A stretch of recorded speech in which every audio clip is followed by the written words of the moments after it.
Shalom, all praises to Yahweh, Ba'ashem, Yahweh Shai, Ba'ashem, Ha'arakah, Kadash, double honors unto the apostles and elders of the great millstone, all rule well. Shalom to the hopeful elect. Is a biblical commentary in the book of Hosea, the 3rd chapter, and it reads, Then said the Lord Yahweh unto me, Go yet, love a woman beloved of her friend. Alright? Yet an adulteress. Okay, so that's what it means by a woman beloved of a friend, an adulteress, okay, a harlot, as it's going to go on to say, according to the love of the Lord Yahweh toward the children of Israel, who look to other powers and love flagons of wine. All right, so the flagons of wine in that sense could be dealt with wine being a philosophy, and Israel, when you check out the history of the nation of Israel, the so-called Negroes, Hispanics, and Native Americans, they've loved many different doctrines, man. And that's even part of the curses written in the book of Deuteronomy, the 28th chapter, that it would serve, when we go into slavery, would serve other gods of wood and stone, and even ones that we knew not before. Right? So, reading on. So I bought her to me for 15 pieces of silver and for an homer of barley and for half a homer of Salakia and for an homer of barley and a half homer of barley. And I said unto her, Thou shalt abide with me for many days. Alright? For many days. Thou shalt not play the harlot, and thou shalt not be for another man, so will I also be for thee.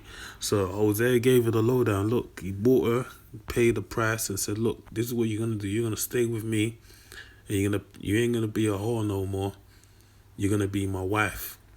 And I'm not going to be with you're not going to be with any other man. And I'm going to be the same way.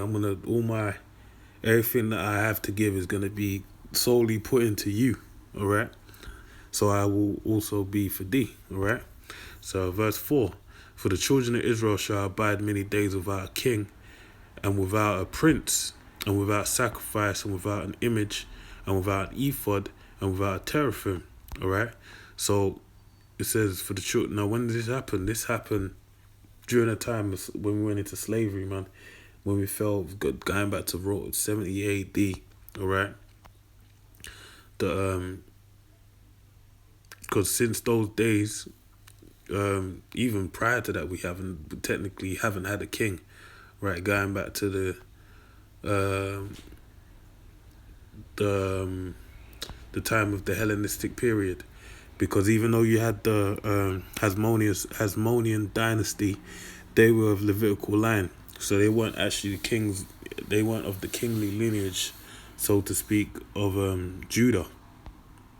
Right, and even when we came back into the land after the Babylonian Empire, there wasn't really a kingship in place in that sense. It was more like a governors being set over our people, all right, in accordance with being a provenance under the rulers at the time, dealing with the Persian and Medo-Persian Empire, and even going into the Greek, the Hellenistic period, up into the Romans time of rulership, all right.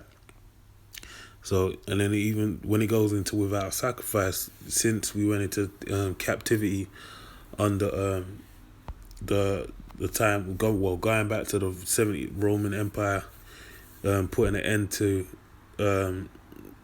Judea, all right, what happened was that took away the sacrifice. We were scattered every which way, north, south, east, west, and there was no more sacrifice, all right. And without an image, I'm going to look up this word without image.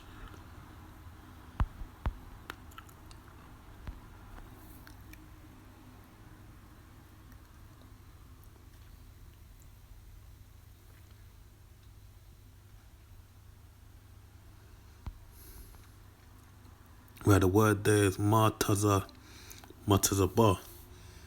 alright, which is image, pillar, garrisons, alright. It says in the outline biblical uses pillar, mastaba, stump, pillar, as monument, personal memorial with an altar. So the image you could say it goes into iconoclasm. The image of Israel was taken away because there was no it wasn't there was no memorial unto it, going into what was spoke of in the previous chapters of Hosea, the first chapter, and also dealing with Jeremiah. In the book of Jeremiah as well, it says that thou shalt discontinue from our heritage. That's going into the image because we lost our heritage, right? So it says, that's why it says personal memorial, all right? Then it also says, something stationed, a column or memorial stone, by analogy, an idol, garrison, standing image, pillar. Then it also says something set upright, especially a pillar. Genesis, it mentions different one, a statue, the image of an idol, the statue of Baal. Right, so it goes into idolatry as well. But really, what you when you deal with image, it said there also a statue. That's where you get the word statutes, laws, statutes, and commandments, because a statue really is a law that shapes the image of the people.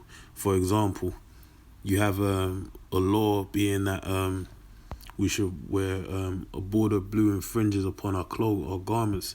That wasn't done as a fashion statement, even though it would appear so. It's really that anytime you look down upon your garment, it'll be a memorial unto what? The key word being a memorial unto what? The keeping of the commandments, the following of the law. All right, who you are as a person, what the Lord has set you up to be. And that's how the image of our people is the law, statutes, and commandments, all right? And that's how that word statue goes into image. So, going back to where we were reading, when it says, for the children of Israel shall abide many days without a king, without a prince, and without a sacrifice, and without an image, all right, meaning, our law, statutes, and commandments, and without ephod, which really deals with a high priest, and without a teraphim. I believe teraphim is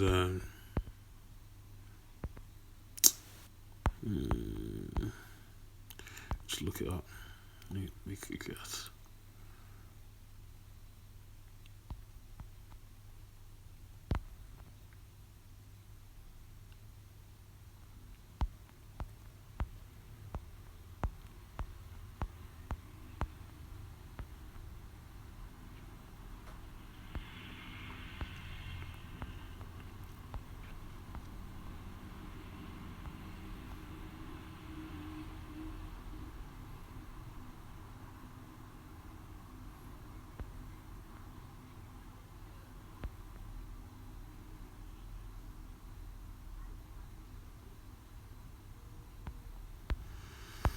You know what?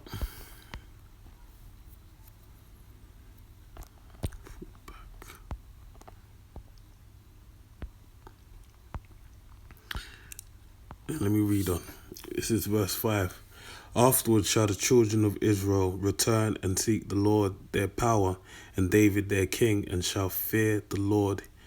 All right. So it says after this period of being without a power, without any form of direction or guidance, there'll be a time where afterwards shall the children of Israel return, and that started in this day and age, going hand in hand with prophecy of the return of who the world knows as John the Baptist, Elijah coming back again, who was in this modern day known as Abba Bivens, all right, and basically got the ball rolling again for the nation of Israel being woken up to the truth, all right, and then initiating the lineage which goes down to the apostles of GMS. Okay, afterwards shall the children of Israel return and seek the Lord their power, and David their king. Why are they going to search for David their king? Because it tells you that's part of that's prophecy here. That's it. That's part of it, because David did go into slavery with us as well. It tells you that in Deuteronomy the 28th chapter, and shall fear the Lord and his goodness in the latter days. It says the fear of the Lord is what? The beginning of wisdom. So we'll be woken up to being wise again. It says he that walketh out the way of understanding shall remain in the congregation of the dead. So the fact that we're going to have the fear of the Lord, that means that we're going to be woken up and walk no more in the congregation of the dead because we don't know nothing. being unwise, but we're going to be woken up and we're going to be alive again. And we're going to walk in his goodness in latter days. So with that, man,